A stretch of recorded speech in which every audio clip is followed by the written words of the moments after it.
para que veáis qué información tan tremenda el Señor nos está dando a través de este hombre.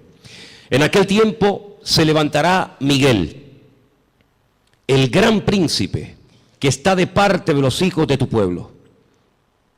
Será tiempo de angustia, cual nunca fue desde que hubo gente hasta entonces. Pero en aquel tiempo será libertado tu pueblo y todos los que se hallen escritos en el libro.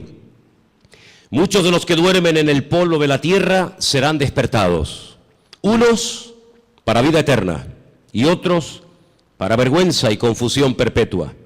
Los entendidos resplandecerán como el resplandor del firmamento, y los que enseñan la justicia a la multitud como las estrellas a perpetua eternidad. Pero tú, Daniel, cierra las palabras y sella el libro hasta el tiempo del fin. Muchos correrán de aquí para allá y la ciencia se aumentará. Y yo, Daniel, miré, y he aquí otros dos que estaban en pie, el uno a este lado del río y el otro al otro lado del río. Y me dijo uno de los varones que estaba vestido de lino, que estaba sobre las aguas del río: ¿cuándo será el fin de estas maravillas? Y oí al varón vestido de lino que estaba sobre las aguas del río, el cual alzó su diestra y su siniestra al cielo, y juró por el que vive por los siglos, que será por tiempo, tiempos y la mitad de un tiempo. Y cuando se acabe la dispersión del poder del pueblo santo, todas estas cosas serán cumplidas. Y yo oí, mas no entendí. Y dije: Señor mío, ¿cuál será el fin de estas cosas? Él respondió: anda, Daniel, pues estas palabras están cerradas y selladas hasta el tiempo del fin. Muchos serán limpios y emblanquecidos y purificados. Los impíos procederán impíamente, y ninguno de los impíos entenderá, pero los entendidos comprenderán. Y desde el tiempo que se ha quitado el continuo sacrificio hasta la abominación desoladora, habrá 1290 días. Bienaventurado el que espere y llegue a 1335 días. Y tú irás hasta el fin y reposarás y te levantarás para recibir tu heredad al fin de los días. ¿Cuántos dicen amén? No es un libro fácil, ¿saben? Es un libro que además hay partes, no todo. Estos capítulos no, gracias a Dios, pero hay otros capítulos que están escritos en arameo. Y aunque se escriben las letras igual, las palabras significan cosas diferentes. Por lo tanto, esos capítulos, yo particularmente en arameo sí los puedo leer, pero no los entiendo porque no hablo arameo.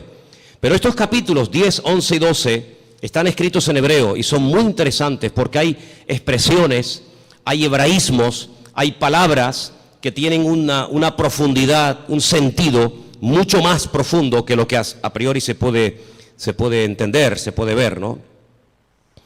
¿Por dónde empezamos? Bueno, hermanos, solamente decirles algo. ¿Os dais cuenta cómo está el mundo? En cuestión de días, en cuestión de semanas, el panorama mundial ha cambiado completamente. Profecías que hacían cientos, por no decir miles de años, que han estado ahí como dormidas, están surgiendo las circunstancias, se están dando las situaciones para que así, en un abrir y cerrar de ojos, en cualquier momento, puede iniciar una situación de tal magnitud que ya no hay marcha atrás. De hecho, yo me atrevería a decir esta tarde que estamos en este momento en una situación en la que ya no hay marcha atrás. Naciones que antaño se pelearon, ahora se han unido porque tienen un enemigo en común, y los medios de comunicación ayudan y al mismo tiempo no ayudan. Ayudan porque te dan información del movimiento de tropas, de soldados, situaciones de países, lugares donde hay guerras, muertes, etcétera. Y en cierto sentido, pues gracias a la televisión, a la radio, a la prensa, a internet, pues te enteras de cosas que están ocurriendo a centenares o a miles de kilómetros y estás al día. Pero por otra parte, ellos cuentan su versión. Ellos te cuentan lo que ellos entienden que está ocurriendo. Pero sin embargo el creyente tiene que tener la sabiduría y la comprensión espiritual para ver mucho más allá y leer e interpretar correctamente lo que está ocurriendo. Hay una profecía que lleva miles de años, vamos a decir entre comillas, dormida, y tiene que ver con la ciudad de Damasco, capital de Siria. Dos profetas, el profeta Isaías y el profeta Jeremías, profetizaron con muchísimo tiempo de antelación que esta capital sería atacada y quedaría prácticamente en ruinas y no quedaría prácticamente recuerdo de ella. No vamos a leer todos los versículos que tengo porque si les digo la verdad, tengo tanto material sobre todo esto que podríamos estar aquí una semana entera sin salir, se lo puedo asegurar. Pero para los que estén tomando nota, y como además esto queda grabado, después ustedes pueden ir a su casa y volver a escuchar el mensaje, Isaías 17:1, Jeremías 49:23, en esa porción está la profecía que va dirigida específicamente a la ciudad de Damasco. La destrucción de esta ciudad, una de las ciudades más antiguas del mundo, junto con, por ejemplo, Jericó y también con la ciudad de Jerusalén y otras. De toda la vida se ha creído que en algún momento Israel atacaría Damasco y la destruiría. De hecho, ha estado en varias ocasiones a punto de destruir Damasco. Pero no ha sido así. Son los mismos sirios, peleándose unos contra otros, todos contra todos, los que están destruyendo un país que antaño fue un lugar donde miles y miles de cristianos vivían. Un lugar donde dice la Biblia que el apóstol Pablo se dirigía para perseguir a los cristianos porque aquello era un reducto, un lugar donde los cristianos se refugiaban. Y dice que mientras iba camino hacia Damasco, la Escritura dice que el Señor le salió en el camino y se le reveló como el camino, la verdad y la vida, como el Mesías. Y fue camino a Damasco que el apóstol Pablo llegó a conocer el Evangelio y al verdadero Mesías. Y fue en la ciudad de Damasco donde fue bautizado. Y fue en la ciudad de Damasco donde lo visitó un hermano, un discípulo llamado Ananías, que dice que oró por él y se le cayeron como escamas de los ojos y pudo entender. Y allí recibe una palabra que marcó su vida.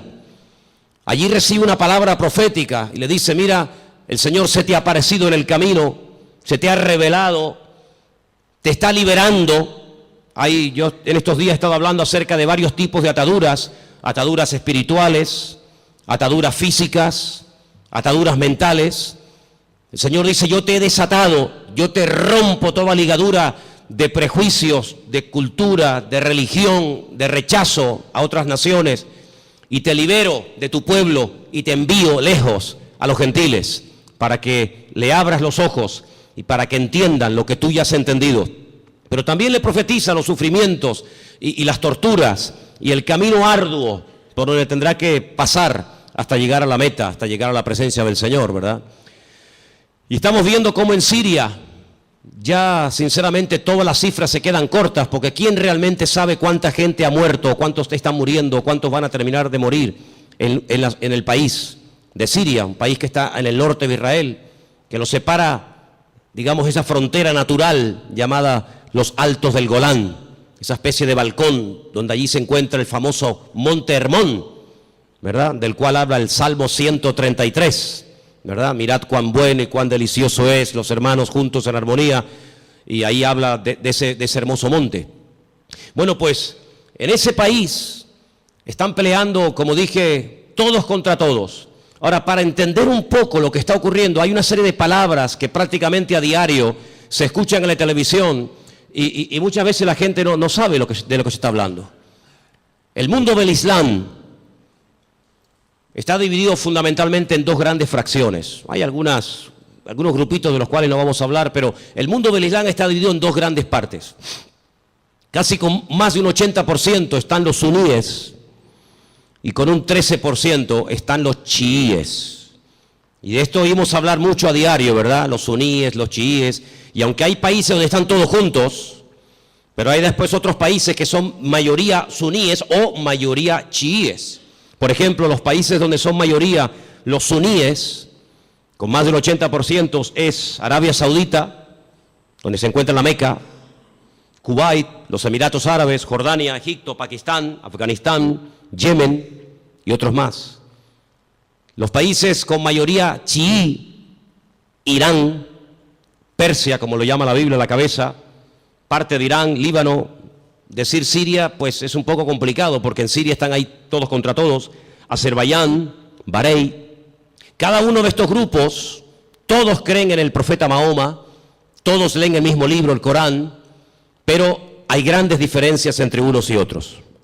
Daré algunas pinceladas para que nos situemos y sepamos de lo que estamos hablando y por qué se matan y por qué se odian tanto los suníes y los chiíes.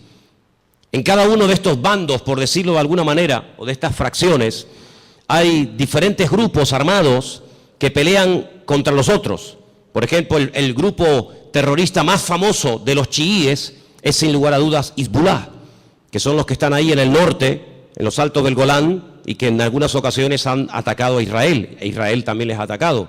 Así que Hezbollah es un grupo mayoritariamente chií que está financiado por Irán. Pero luego en el otro bando, en la parte de los suníes, tenemos al famoso grupo Al-Qaeda, responsables de las famosas Torres Gemelas, tenemos a los talibanes, tenemos al famoso Estado Islámico, ISIS, a los hermanos musulmanes que ganaron y después fueron derrocados en Egipto, y tenemos al grupo Hamas. Hamas significa violencia y es el grupo que en este momento está liberando la franja de Gaza, allí al sur de Israel. ¿Por qué se llevan tan mal los chiíes y los suníes? A la muerte del profeta Mahoma, el yerno, su yerno, que a la vez era su primo, llamado Alí, fue el que ocupó el lugar del profeta Mahoma. Sin embargo, en el grupo de los suníes, su suegro, que fue el que recopiló todas las cosas acerca del Corán, que era de la misma tribu que Mahoma, Abu Bakr, era el que tomó el liderazgo del Islam. La palabra suní viene de la palabra árabe suma, que significa código de conducta. Ellos creen en los ulemas, que son los doctores, los teólogos del Corán, y son los únicos que pueden, digamos, interpretar lo que dice el Corán, los textos del Corán. Por otro lado, los chiíes tienen a los famosos ayatolás, y ellos lo que hacen es que unen la política y la religión, y hay ahí una lucha, porque los suníes dicen que entre Alá y el hombre no puede haber ningún tipo de intermediarios, no se puede adorar a nadie más que a Alá, ¿sí? Pero sin embargo los chiíes, aunque también adoran a Alá y creen en el Corán, y van a la Meca en peregrinación. De hecho, sabéis, la última peregrinación ha sido, como todos los años, catastrófica. Han muerto casi 800 chiíes, la mayoría de ellos procedentes de Irán y de otros países chiitas. Pues ellos además en sus mezquitas tienen fotografías de sus mártires, entre comillas, de sus santos, y en cierto sentido como casi que los veneran. Así que estos dos bandos están enfrentados los unos contra los otros. Y allí en Siria, por ejemplo, están peleando los chiíes contra los suníes contra los chiíes. Unos son apoyados por unos países, otros son apoyados por otros países. Pero curiosamente nada de lo que ocurre en el mundo ocurre por casualidad. Todo tiene una razón de ser. Los hombres no pueden ir de un lugar a otro si Dios no lo permite. Las naciones no pueden dejar sus territorios y abarcar o conquistar otros territorios si Dios no lo permite. Todos los cambios que está habiendo en la geografía, en la política, en la economía, no es producto de la casualidad ni de la locura de cuatro locos, sino que todo esto es el movimiento que Dios permite que se lleve a cabo para el cumplimiento de las profecías, tanto de Daniel como de Ezequiel y otros grandes varones de Dios, que pronosticaron con cientos y con miles de años de antelación todo lo que iba a ocurrir. Curiosamente, Irán, que no son árabes, no confundan, los iraníes no son árabes, son persas, es el segundo animal, la segunda parte de la figura que vio Daniel en aquel sueño, pues dice que ya se han unido con el gran enemigo del norte, que es Rusia, y ya han comenzado a atacar a los enemigos del presidente de Siria, y ya dentro de pocos días comenzará una invasión por tierra, y ya están allí miles y miles de soldados rusos, armados hasta los dientes, ya están atacando posiciones del famoso Estado Islámico y otros también que no tienen nada que ver con el Estado Islámico. Y mira tú por dónde dos países, uno tremendamente religioso como es Irán y uno tremendamente ateo como supuestamente se cree que son los rusos, pues resulta que se han unido porque dice que van a ayudar, fíjate qué bondadosos y qué maravilla, van a ayudar a un país que está lejos de sus fronteras, pero que tienen que ir a echarle una mano porque si no va a ser destruido. Solamente hay 5 ciudades de Siria que en este momento están bajo el dominio del presidente Bashar, el resto del país está prácticamente destruido o tomado por otras fracciones. Y mira tú por dónde. La semana pasada, la costa de Siria y la costa de Israel se llenaba de portaaviones chinos, armados hasta los dientes con armas nucleares, con misiles, con bombas, misiles de largo y de corto alcance, capaces de recorrer centenares y miles de kilómetros. Y mira tú por dónde naciones como China, que no tiene nada que ver con Siria, o Rusia, que está allí con sus problemas, y los iraníes, que tienen también sus problemas recién salidos de todo este follón que han tenido, resulta que ahora se están uniendo como amigos porque van a liberar a Siria. Y nos vamos a quedar con esta información, nos vamos a quedar simplemente con la idea de que van a ayudar a Siria y cuando se arregle la situación en Siria, cada uno se va a retirar a su respectivo país. ¿Y quién paga esas bombas? ¿Quién paga esos gastos? Los muertos que van a caer por ambas partes, las familias, los uniformes, las balas, los cañones, la gasolina, el gasoil, los aviones, los helicópteros. ¿Por qué todo esto? La Biblia nos dice por qué. Porque el Señor en los últimos tiempos lo que hará es que, utilizando entre comillas la excusa de que van a ayudar, de que van a liberar a un país amigo o aliado como puede ser Siria, una vez que lo hayan, digamos, calmado la situación, nada les va a impedir que crucen por el norte y por diferentes partes del país, rumbo, como dice la Biblia, a la tierra gloriosa.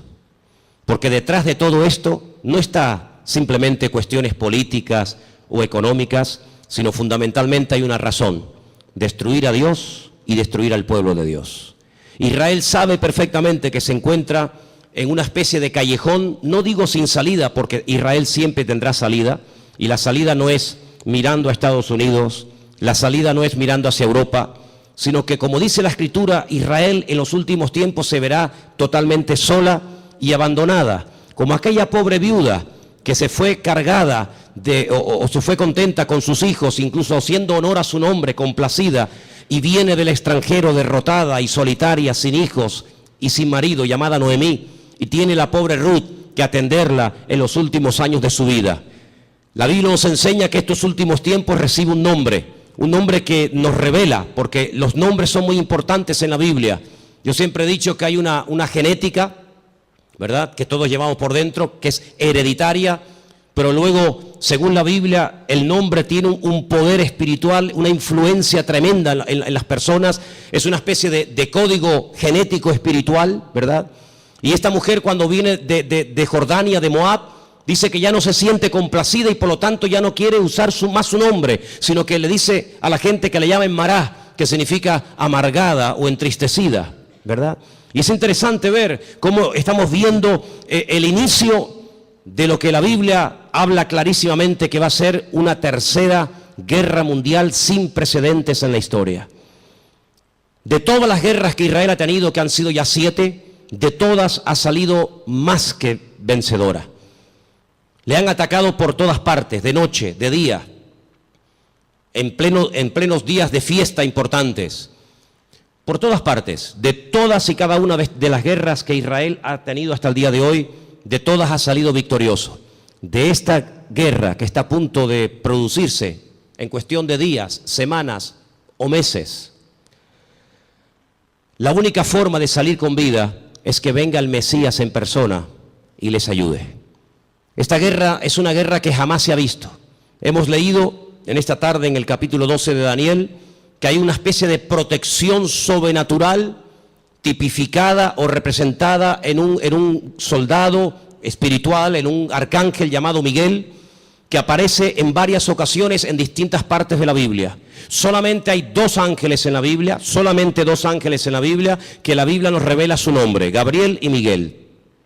La Escritura dice que Josué, antes de entrar a tomar posesión de la tierra, vio a un varón, y la descripción que nos da el libro de Josué se asemeja mucho a la descripción que nos da Daniel en el capítulo 12, y nos da a entender de que este arcángel tremendamente poderoso llamado Mijael, que significa quien como Dios, Mijael, pues es una protección espiritual que Dios le ha asignado a este pueblo. En algún momento puntual, solamente Dios sabe cuándo, este arcángel, este varón de Dios tremendamente poderoso, que contendió con Satanás por el cuerpo de Moisés, dice el libro de Judas, será quitado, será desplazado, y entonces dice que será un tiempo de angustia cual nunca hubo gente, y más que gente, la palabra es naciones. Desde que hay naciones sobre la faz de la tierra, dice la Biblia que nunca el hombre habrá visto una guerra de tal magnitud, con tanta cantidad de soldados, de armamento y de tropas como esta última. Vamos a leer dentro de unos momentos algunos textos de la Biblia, pero es impresionante los datos que la Biblia te da antes de que comience la guerra. Aún no ha comenzado, aún no existía el siglo XX, o el siglo XXI, cuando todo esto se escribió, y los profetas, por revelación del Señor, recibieron los datos concretos y específicos sobre esta guerra. Por ejemplo, nos dice que llegarán a intervenir más de 200 millones de soldados. Jamás ha habido ninguna guerra con tantos millones de soldados. 200 millones de soldados. Esta guerra se describe de una forma tremenda, con unos detalles que te quedas con la boca abierta en 3 capítulos de la Biblia. Creo que sois capaces de recordar estas cifras. Ezequiel 38 y 39 y Zacarías capítulo 14. Ahí tenéis toda la información acerca de esta tremenda batalla que empezará por el norte, capitaneada y dirigida nada más y nada menos que por Rusia. En el capítulo 38 del libro de Ezequiel nos dice algunas cosas muy interesantes sobre este tiempo final. Y voy a leer algunos versículos para que veáis qué importancia le da el Señor a que el pueblo de Dios no esté en la ignorancia. Hay gente que está muy distraída, muy sumergida en sus problemas, muy metidos en sus cuestiones y se olvidan de que el Señor en su palabra nos dice que tenemos que levantar la vista y darnos cuenta de que nuestra redención está cercana. Ezequiel 38 dice, versículo 1, vino palabra del Señor diciendo, hijo de hombre, pon tu rostro contra Gog. Gog es el nombre, digamos, simbólico, no es que se llame así, de una región que la Biblia lo llama Magot, que está en todo lo que sería todo el territorio que ocupa Rusia actualmente. Y fijaros que hay 2 nombres de hombres, solamente 2 hombres de hombres, que curiosamente, tanto en español como en hebreo, empiezan y terminan con la misma letra. Uno es el nombre David. David empieza con una letra llamada Dalet y termina con otra letra llamada Dalet. Y esto nos habla acerca de que David era un hombre que cuando lo conocías así era. No es que lo vas conociendo y es completamente diferente. Es un hombre que no tiene 2 caras, no tiene 2 personalidades, no tiene doblez en su carácter. David era así. Por eso esa letra que empieza y esa letra que termina es la misma, como diciendo que David es un hombre que es lo que ves, no hay más. Curiosamente, en un acto de imitación sin precedentes en la historia, a este líder político se le pone un nombre simbólico cuya letra empieza por la G o la Gimel en hebreo y con la misma letra termina la G o la Gimel, God, como diciendo que lo que ves es lo que hay. En David era lo positivo. Si ves que es un hombre espiritual, es que es espiritual. Si ves que es un hombre valiente, es que es valiente. No es que dé impresión de valiente y luego es un cobarde. No es que es un hombre aparentemente espiritual y luego es un carnal. No. Bueno, pues en God, en este personaje que nosotros lo conocemos más famoso como el nombre del famoso anticristo, si tú lo ves así, así es como es. Es malo, es apoyado por el diablo, etcétera, etcétera. Y dice aquí, así ha dicho el Señor, he aquí yo estoy contra ti, oh God, príncipe soberano de Mesec y Tubal. Estos son hijos de Noé. Te quebrantaré Pondré garfios en tus quijadas y te sacaré a ti y a todo tu ejército, caballos, jinetes, en todo equipados, gran multitud de paveses, escudos, teniendo todos ellos espada. Y ahora menciona una coalición, no están todos nombrados, una pequeña coalición de naciones que se van a unir. Y menciona Persia, y ya hemos dicho que Persia, ¿quién es? Ok, es Irán.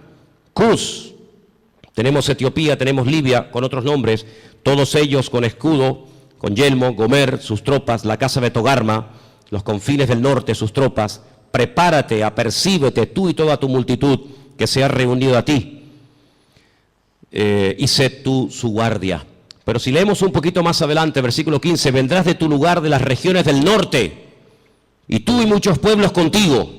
Fíjate, todos ellos a caballo, gran multitud, poderoso ejército. Subirás contra mi pueblo Israel. Sí, es inevitable que este hombre ataque a Israel, es inevitable. Bueno, pero es que van a ir a Siria. La noticia no dice nada de Israel. Las noticias no, pero la Biblia sí. Y las noticias no pueden saber la información que tú y yo tenemos en esta tarde. Mañana Telecinco no puede decir, le presentarían una denuncia, dirían, esta gente está loca. Mañana no vamos a ver en Telecinco, en Antena 3, que Rusia pretende apoderarse de los altos del Golán con la intención de atacar Israel. Me dice, pues ustedes están locos. No.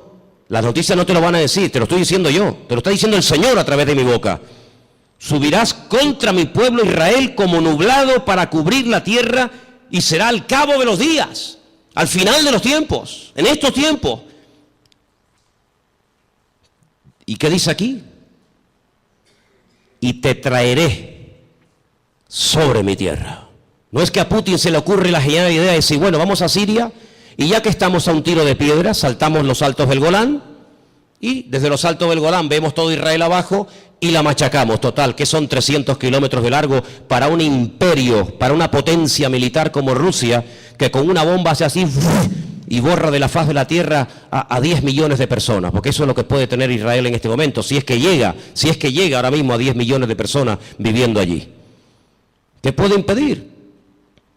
Pero no es él el que lo decide, es Dios el que le dice a God, ven a mi tierra, ven. Y entonces dice, para que las naciones me conozcan, cuando sea santificado en ti, oh God, delante de tus ojos. Así dice el Señor, ¿no eres tú aquel de quien hablé yo en tiempos pasados por mis siervos los profetas de Israel, los cuales profetizaron en aquellos tiempos que yo te había de traer sobre ellos? Israel sabe perfectamente que Rusia les va a atacar en cualquier momento. Ya lo hicieron hace poco allí en Ucrania, en el país de nuestro hermano.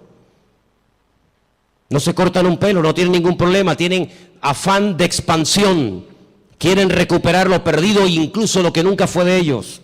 No atacaron en un momento determinado un país que no tenía nada que ver con Rusia, como fue Afganistán. La Biblia profetiza que Rusia va a atacar en los últimos tiempos a Israel. En aquel tiempo, cuando venga God contra la tierra de Israel, dice el Señor, subirá mi ira y mi enojo. Tremendo. Pero vamos al capítulo 39.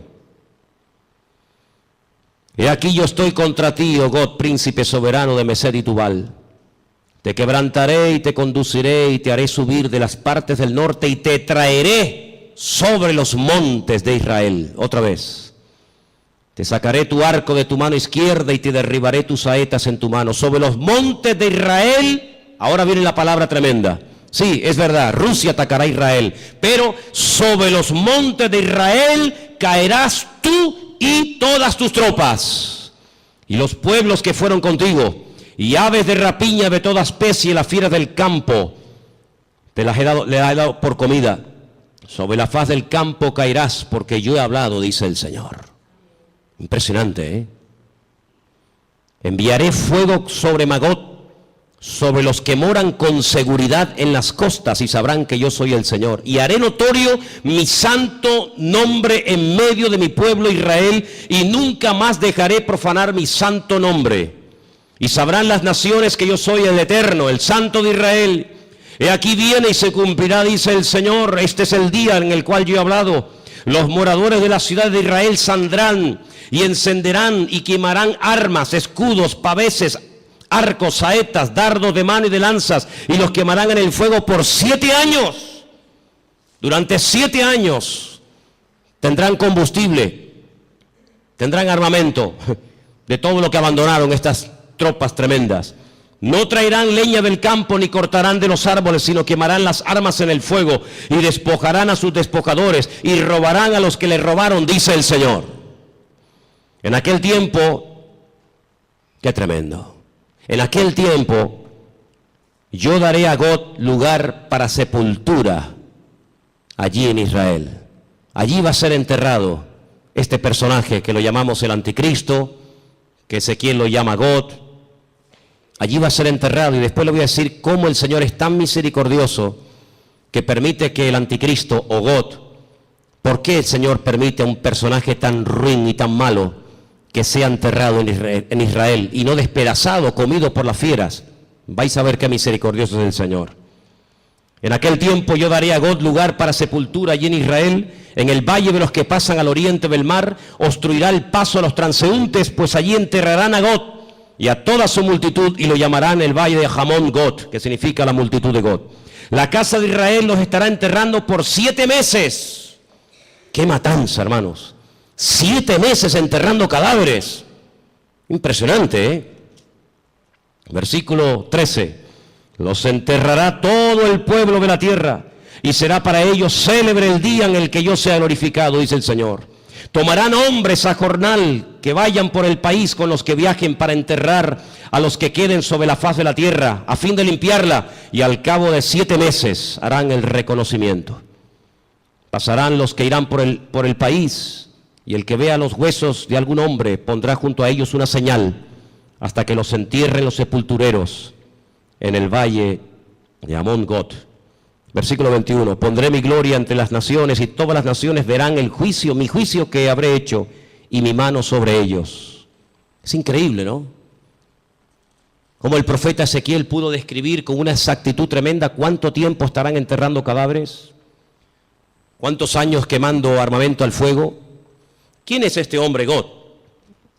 Si ustedes estudian los nombres de los hijos de Noé, porque de ahí arranca todo. Una de las cosas que tenemos que tener bien claro es que el futuro está escrito, está codificado en el pasado.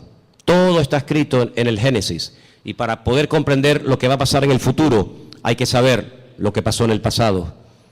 3 hijos tuvo Noé: Sem, Can y Jafet. Cuando Noé sale del arca, planta una viña, dice la palabra de Dios que se emborrachó, perdió el control, se emborrachó, quedó desnudo en medio de su tienda. Y uno de sus hijos, Can, dice el texto hebreo, que se rió, se burló de su padre, no lo cubrió, no lo tapó, lo humilló, se lo contó a sus hermanos, incluso hasta intentó propasarse con su propio hermano, con su propio padre. Sus 2 hermanos fueron de espalda caminando y taparon a su padre. Fíjate qué misericordioso es el Señor, que este personaje que es descendiente de Jafet, no de Can, no de Sem, sino de Jafet, por haber cubierto a su padre, él será cubierto con tierra en los últimos tiempos, en la tierra de Israel.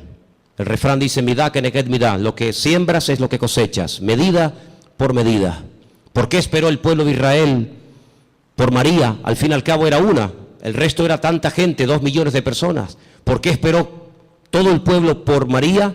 Porque María, cuando Moisés era pequeño, esperó a ver cuál era el futuro de su hermano Moisés, y no se fue hasta que la hija del faraón lo adoptó y se lo llevó al palacio. Y por ese acto de esperar, de preocuparse por el futuro de su hermanito, que en aquel tiempo era un bebé de 3 mesitos, por ese acto de misericordia y de amor y de interés, años más tarde el pueblo la espera a ella. Y siempre es así. De ahí que Pablo diga a los Gálatas, si queréis cosechar, tenéis que sembrar, pero sembrar abundantemente para poder cosechar abundantemente. Así que este personaje está a punto de aparecer. Este famoso anticristo está a punto de aparecer, pero ya lo hemos dicho en muchas ocasiones, que en los últimos tiempos habrá una influencia de una institución religiosa que describe perfectamente el libro del Apocalipsis, que dice cómo se visten, dónde están, cómo hablan, cómo no hablan, etcétera, etcétera. Es increíble el impacto que en tan poco tiempo ha producido el Papa Francisco. Es increíble, ¿no? En tan poco tiempo le ha caído bien a todo el mundo. No hay nadie que diga nada malo de Francisco. Fue a Israel y a los judíos, a los rabinos les cayó bien. Incluso llegó a ir al muro de los lamentos y puso su petición entre las rendijas del muro. Después se fue con Abu Hamas, el presidente de la autoridad palestina, y le cayó estupendamente y casi se hicieron amigos y rezaron juntos mirando hacia la Meca. Se fue a Turquía y en la famosa mezquita de Turquía, orando hacia la Meca, le cayó de maravilla a los musulmanes. A todo el mundo le cae bien, a los artistas, incluso a los ateos. Recientemente escuchaba a un político ateo que decía, me cae muy bien este hombre, aunque yo no soy creyente ni creo en Dios, pero me cae muy bien este hombre. Dieron la vuelta al mundo en cuestión de minutos. Las declaraciones que hizo en un avión mientras viajaba, cuando le preguntaron por los homosexuales, por los gays, y él dijo, ¿quién soy yo? ¿Quién soy yo para juzgar a los gays? Y todo el mundo comenzó a decir, la iglesia está cambiando. Qué diferente, la postura de este Papa en comparación con los otros dos que eran tan intransigentes y tan radicales. ¿Quién soy yo para juzgar? No pasó mucho tiempo y ya hizo juicio sobre uno de sus trabajadores. Ayer un sacerdote, dice él, que salió del armario porque Dios así se lo había pedido y así lo había querido y fulminantemente fue destituido, ¿no? Qué contradicción con las declaraciones del avión, ¿no? Pero en los últimos tiempos la Biblia nos enseña que habrá una especie de religión que le va a caer bien a todo el mundo. Será capaz de ir con los musulmanes, con los judíos, con los cristianos. Dicho sea de paso, hace muy poco tiempo este Papa se fue por primera vez en toda la historia con un pastor muy conocido por nosotros a una iglesia evangélica en la ciudad de Caserta, en Italia, donde yo estuve ahora hace unos días. Estuvo con un montón de pastores que vinieron de Argentina, puesto que el Papa es argentino, y allí tuvieron un culto donde él estuvo como uno más. Hicieron un tiempito de oración, y él hizo una oración incluso, y todos participaron, y se sacaron fotografías, y todo el mundo, qué contento, ¿verdad? La Biblia nos enseña que las rameras son capaces de irse con gente mayor y con gente joven. Las rameras son capaces de irse con gente sin dientes y con gente con dentadura perfecta. Las prostitutas son capaces de trabajar de día o de noche, y lo mismo le da a irse con un blanco, con un negro, con un rico, con un pobre, con un cristiano, con un ateo, con un satánico, le da igual, porque ese es su trabajo, llevarse bien con todo el mundo para sacarle lo que ella quiera a cambio. Y la palabra de Dios nos enseña que en los últimos tiempos la política y la religión se casarán y se unirán. Qué tremendo los lugares y las conversaciones que últimamente está manteniendo el Papa y muchos políticos viajando de un lugar para otro. Todo está preparado. Y hermanos, esto no ha hecho más que empezar, pero en cualquier momento salta la chispa. Y lo que tenemos que preguntarnos todos y cada uno de nosotros, ¿qué mensaje nos está dando el Señor? Yo vengo diciendo hace mucho tiempo que Dios está hablando y hablando y hablando y hablando. El problema no es que Dios no hable, el problema es que hay muchos que no le entienden, o si le entienden se hacen los distraídos. Dije hace unas semanas atrás que Dios no solamente habla a través de la palabra, claro, lo sabemos. El que lee la Biblia está leyendo la palabra de Dios, el SMS de Dios, el WhatsApp de Dios, y sabe perfectamente lo que Dios quiere y lo que Dios no quiere. Pero ¿y los que no leen la Biblia? El que no le interesa o no quiere, o dice él que no entiende la Biblia, pues Dios también le está hablando a toda la humanidad. Quiero que vengan conmigo a Génesis 1, capítulo 14, para que os des cuenta algo tremendo que el Señor dijo en un principio. Allí está, en el Génesis 1, 14. Dio una señal, dio un mensaje muy interesante. Y vamos a leerlo en esta tarde. Dice así, Génesis 1, 14. ¿Lo tienen, hermanos? Tengo esta página de la Biblia prácticamente destrozada, entonces espero leerla bien porque la tengo toda pegada. Creo que dice algo así como, y dijo Dios, haya lumbreras en la expansión de los cielos para separar el día de la noche y sirvan de señales para las estaciones. Ahora ya no tengo ese trocito que dice, para días y años. Ok, ahí está. ¿Qué es lo que será? lo mismo que fue. Cuando estudiamos hace unas semanas atrás el Salmo 19, yo dije que el Salmo 19 dice literalmente, los cielos cuentan la gloria de Dios y el firmamento anuncia la obra de sus manos. Un día emite palabra o información a otro día, de tal manera que hay personas paganas, no creyentes, que a lo largo de la historia, incluso hasta en estos tiempos, fíjate lo que te digo, observando no las profecías de la Biblia, sino observando el cielo, el firmamento, llegan a conclusiones tremendas. Quiero decirles que en un momento puntual de la historia de la humanidad, el Señor utilizó el astro rey, el sol, la luna y las estrellas para darle un mensaje profético a uno de sus hijos llamado José. ¿Lo habéis olvidado? Dice que él vio al sol, a la luna y a las estrellas que se postraban delante de él. Y Jacob, cuando oye el sueño de su hijo, él entiende perfectamente lo que le está diciendo. El sol es el padre, la luna es la madre y las estrellas son sus hermanos. Curiosamente, las estrellas, los hermanos, llegaron antes que el sol a Egipto, porque siempre es así, primero es la noche y luego es el día. No primero el día y después la noche. Primero había tinieblas y después vino la luz. La tiniebla siempre precede a la luz. Pero fíjate qué curioso, los magos de Oriente, que no sabemos realmente de dónde eran, si eran judíos, si no eran judíos, sabían perfectamente el lugar y el día en el que había nacido el Mesías.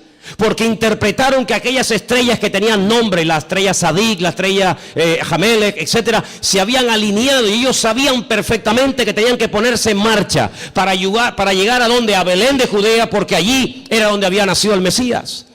Y es que el Señor en el versículo 14 de Génesis 1 que hemos leído, dice que cuando Él creó el sol, cuando Él creó la luna y Él creó las estrellas, no solamente las creó, número uno, para separar, para hacer diferencia entre el día y la noche, no, sino que dice que las creó para las estaciones. Y la palabra estaciones es la palabra hebrea modín. Y la palabra modín, ¿sabe lo que significa? Fiestas.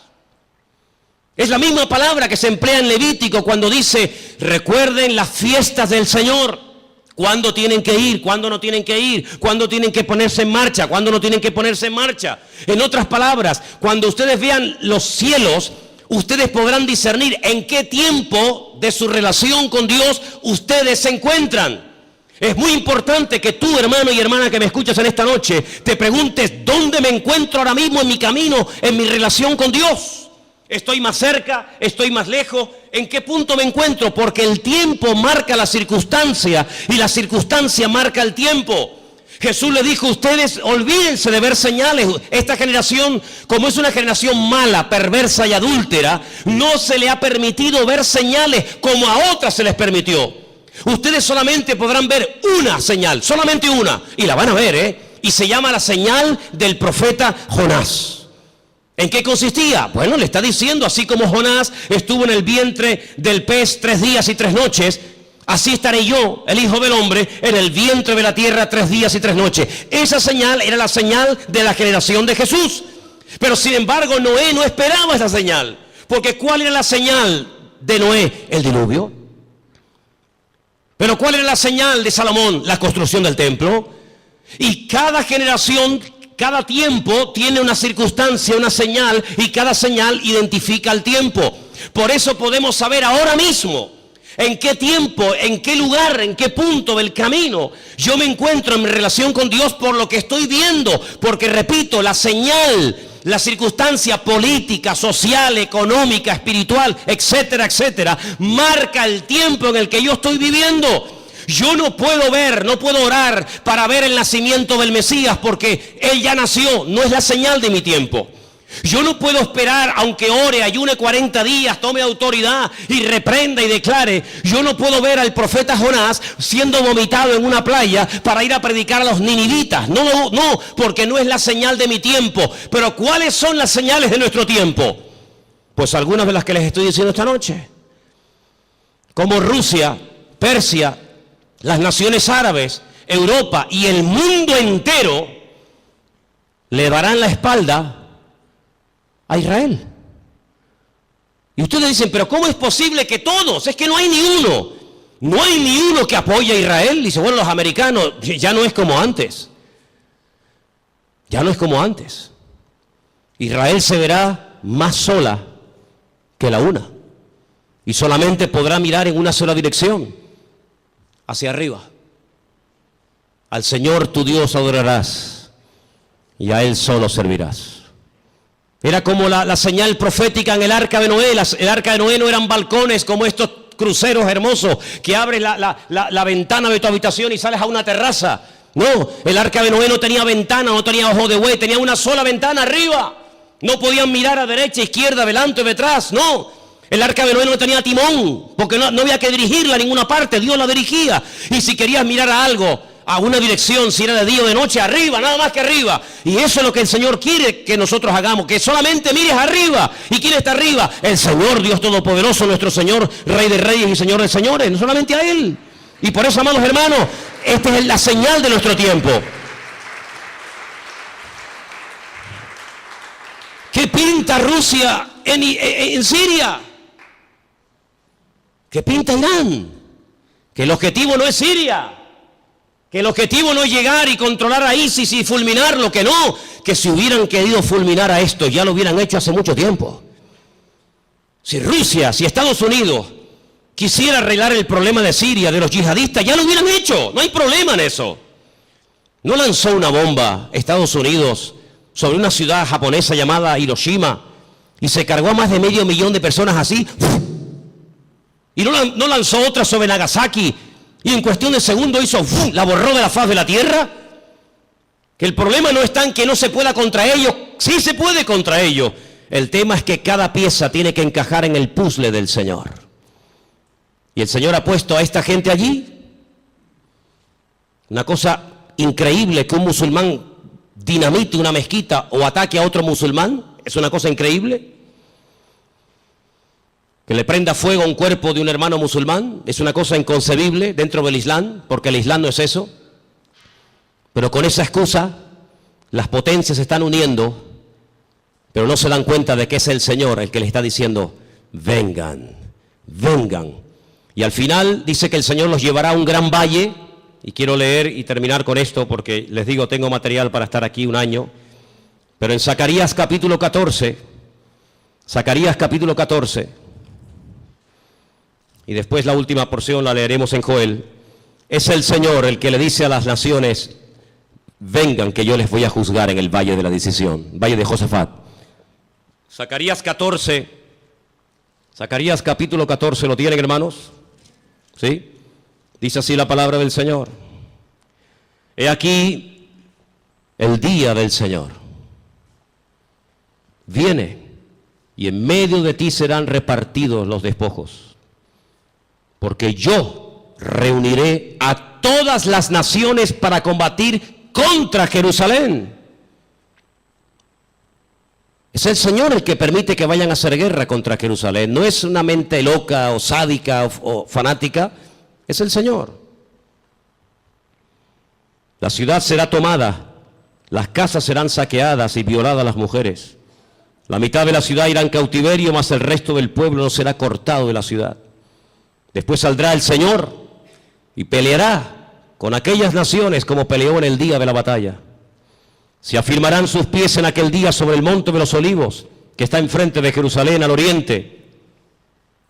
Y el monte de los olivos se partirá por en medio hacia la tierra del oriente y hacia el occidente, haciendo un valle muy grande, y la mitad del monte se apartará hacia el norte y la otra mitad hacia el sur. Seguimos un poquito más adelante, versículo 6. Acontecerá que en ese día no habrá luz clara ni oscura. Volvemos al Génesis. Será un día el cual es conocido por el Señor, que no será ni de día ni de noche. Es algo que no nos entra en la cabeza. Pero sucederá que al caer la tarde habrá luz. Acontecerá también en aquel día que saldrán de Jerusalén aguas vivas, la mitad de ellas hacia el mar oriental y la otra mitad hacia el mar occidental, en verano y en invierno. Y el Señor será el Rey sobre toda la tierra, y en aquel día el Señor será uno, y uno será su nombre. Vamos a ir al versículo 12. Esto nunca ha pasado en ninguna guerra bíblica. Esta será la plaga con la que herirá el Señor a todos los pueblos que pelearon contra Jerusalén. La carne de ellos se corromperá estando ellos sobre sus pies. No es que cuando te pegan un tiro, te meten una puñalada, te duele y te caes poco a poco al suelo. No, no va a pasar así. Va a ser algo fulminante. La carne de ellos se consumirá estando sobre sus pies. Se consumirán en las cuencas sus ojos y la lengua se les deshará en la boca. Y acontecerá en aquel día que habrá entre ellos gran pánico enviado de parte del Señor, y trabará cada uno en su mano a su compañero y levantará su mano contra la mano de su compañero. Se matarán unos a otros. Algo milagroso. Sigo más adelante, versículo 15. Así también será la plaga de los caballos, de los mulos, de los camellos, de los asnos y de todas las bestias que estuvieren en aquellos campamentos. Todos los que sobrevivieren de las naciones que vinieron contra Jerusalén subirán de año en año para adorar al Rey, al Señor de los ejércitos, y a celebrar la fiesta de los tabernáculos. Y pueden seguir leyendo para que veáis qué cosas tan interesantes se dicen ahí. Aquí predice la Biblia que las armas químicas, bacteriológicas y nucleares se van a usar, hermanos. No te quepa la menor duda.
In the haze of neon dreams I wander through the night, lost in a sea of stars where your whispers take flight. Electrified emotions, they dance around my heart, in this digital garden where we never have to part. Shadows blend with colors as the beat sets me free. Every note a memory, every rhythm you and me. Echoes of you in